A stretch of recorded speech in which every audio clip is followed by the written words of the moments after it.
ప్రముఖ యూట్యూబర్ హర్ష సాయి లైంగిక ఆరోపణలు ఎదుర్కొంటున్న విషయం తెలిసిందే. బాధితురాలి ఫిర్యాదు మేరకు హర్ష సాయిపై నార్సింగి పోలీసులు కేసు నమోదు చేసుకున్నారు.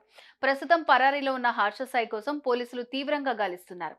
ఈ అంశం తెర మీద ఉండగానే మరో యూట్యూబర్ మల్లిక్ తేజ్ పై అత్యాచార కేసు నమోదైంది. మాయమాటలు చెప్పి తనపై లైంగిక దాడి చేశాడని ఓ యువతి పోలీసులకు ఫిర్యాదు చేసింది. కేసు నమోదు చేసుకున్న పోలీసులు దర్యాప్తు చేస్తున్నారు. ఇంతకు ఎవరి మల్లిక్ తేజ్, అసలు ఏంటా స్టోరీ అనేది ఇప్పుడు తెలుసుకుందాం.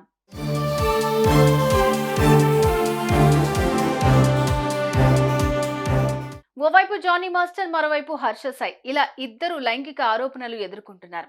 శనివారం జానీ మాస్టర్ విచారణ ముగియడంతో అతన్ని చెంచల్గూడ జైలుకు తరలించారు. అయితే ఈ ఘటనలు తెర మీద ఉండగానే YouTuber folk singer Mallik Tej పై ఓ యువతి జగిత్యాల జిల్లా పోలీసులకు ఫిర్యాదు చేసింది.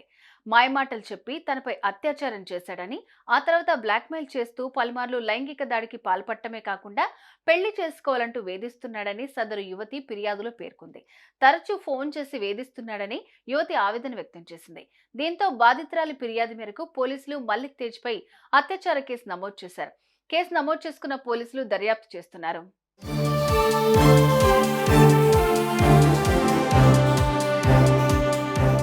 ఇక మల్లిక్ తేజ్ విషయానికి వస్తే ఆయన writer cum folk singer. YouTube లో ఫోక్ సాంగ్స్ చేస్తూ పాపులర్ అయ్యాడు. దీంతో ఆయన పాటలకు వ్యూస్ కూడా బాగానే ఉన్నట్లుగా తెలుస్తోంది. ఇక ఆయనపై అత్యాచార కేసు నమోదవడంతో ఇరుకున పడ్డాడు. ఇదే అంశం ఇప్పుడు హాట్ టాపిక్ గా మారింది.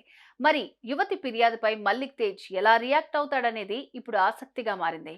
సుమన్ టీవీలో మీ పర్సనల్ అండ్ బిజినెస్ ప్రమోషన్స్ కోసం కింది నెంబర్ కి కాంటాక్ట్ చేయండి.